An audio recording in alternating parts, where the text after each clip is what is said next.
Congolaises, Congolais, mes chers compatriotes, merci tout d'abord.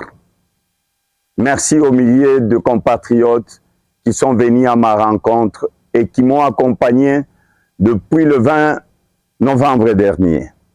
Au cours des 33 étapes de ma campagne, j'ai communié avec toute la population. Je garderai toute ma vie dans mon cœur le souvenir de toutes ces rencontres. Je demande à ceux et ceux que je n'ai pas pu rencontrer de bien vouloir m'excuser. Comme vous le savez, de nombreuses entraves ont été placées sur ma route pour m'en empêcher.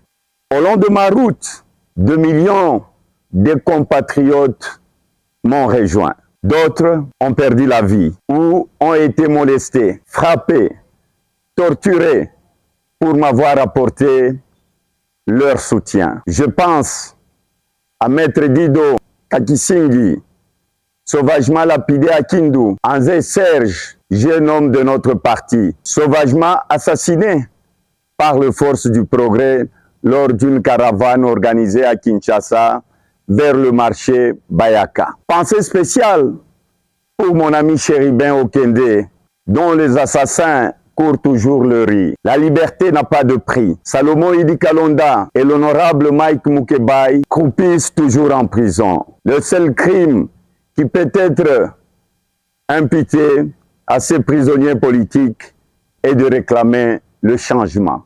Mes bien chères sœurs, mes bien chers frères, chers compatriotes, partout où je suis passé, je vis la misère. Je parcourus au cours de ces 30 derniers jours plus de 250 km à pied. Au cours de ces marches, je vis la misère. J'ai entendu vos appels de détresse. Sans eau, sans électricité, sans espoir de trouver un emploi, livré à lui-même, le Congolais est réduit à une vie de précarité et de sacrifice ultime. Pas de maternité, pas de dispensaires, pas d'hôpitaux. Les infrastructures de santé sont totalement délabrées. Les conditions dans lesquelles le personnel médical et paramédical travaillent sont scandaleuses. Soigner est une vocation. Au Congo, c'est devenu un sacerdoce. Tant il faut du courage, de l'abnégation et le sens du renoncement pour se mettre au service de malades. Et pourtant, lors de longues marches que j'ai effectuées au milieu de la population et dans tout le grand meeting, je vis dans les yeux de mes compatriotes briller la flamme d'espoir. Aujourd'hui, toutes nos provinces sont enclavées. Les routes nationales sont toutes impraticables dans leur intégralité. De Goma à Beni jusqu'à Bukavu, de Kisangani à Buta, de Bunia à Isiro, de Kananga à Mbujimai, de Lisala à Zongo, de Lisala à Gemena, de Kalemi à Lubumbashi, de Bukavu à Kamituga, de Kisangani à Isiro. Le voyage est devenu une aventure périlleuse. Je salue le courage des transporteurs, de camionneurs, de leurs passagers qui bravent le danger pour survivre. Le réseau routier est à l'abandon. Comme un aveu durant cette campagne, le président candidat ainsi que les alliés, ceux qui devraient rendre compte de l'état des infrastructures routières, ont été obligés de prendre des hélicoptères pour aller devant la population à plusieurs endroits. À chaque décollage, je devine le désarroi de la population abandonnée à son triste sort dans les territoires totalement enclavés, le regard tourné vers le ciel, vers les hélicoptères dont le coût de location aurait pu contribuer à la construction de toutes les routes nationales. Au Congo, la vie quotidienne est devenue un enfer. Chaque ménagère prépare une casserole de plus en plus vide. Tout est devenu cher, trop cher. Voir un enfant partir à l'école, le ventre creux est une déchirure pour chaque maman. Le Congo est une parcelle dépecée par une poignée d'individus qui ont décidé de ramasser toutes les richesses.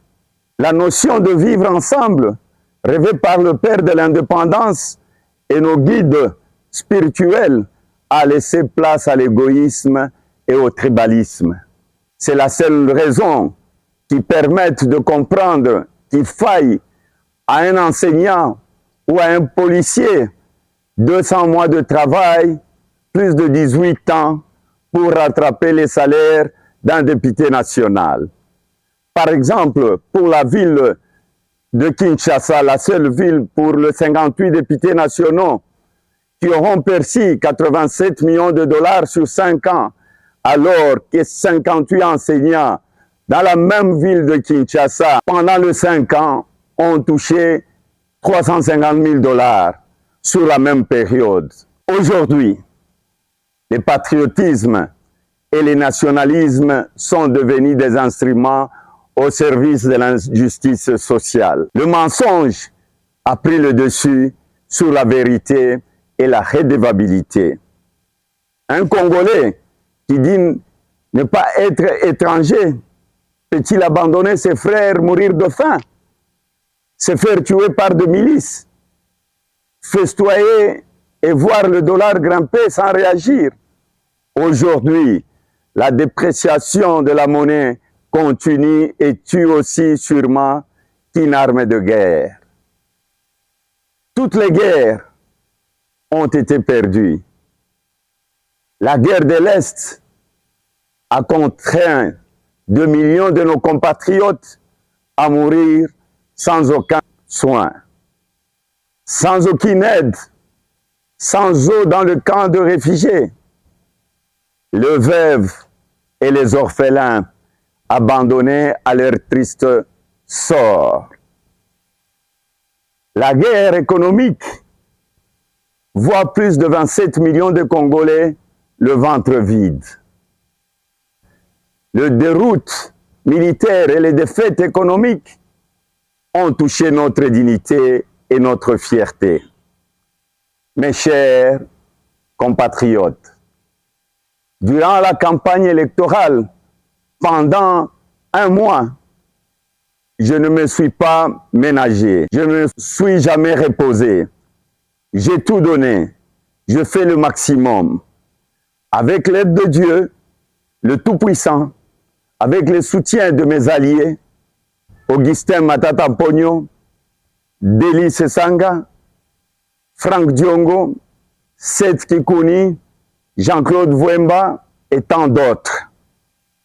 Avec l'aide de toute la population, ainsi que toute mon équipe qui s'est mobilisée nuit et jour et que je remercie de tout cœur. Désormais, la balle est dans votre camp. C'est à vous de jouer.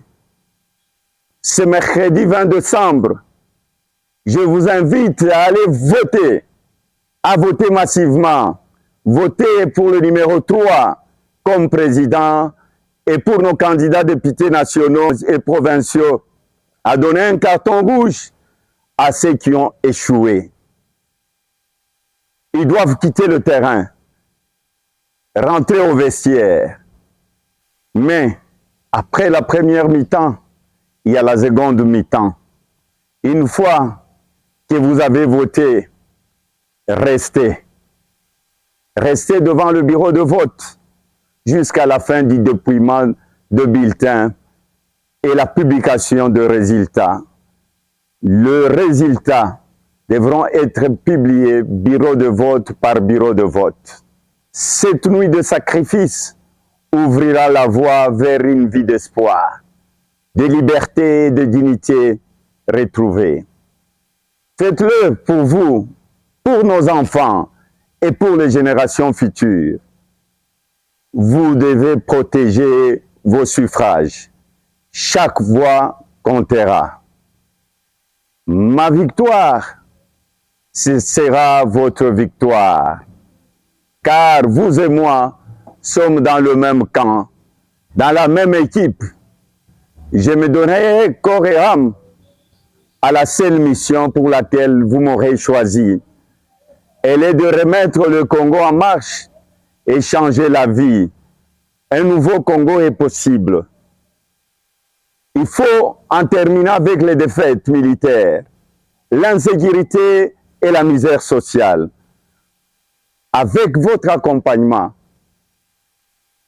je m'emploierai à remettre de l'ordre dans la gestion de finances publiques, à réduire le train de vie de l'État et à éradiquer la corruption afin que nos militaires, nos policiers, nos fonctionnaires soient bien payés.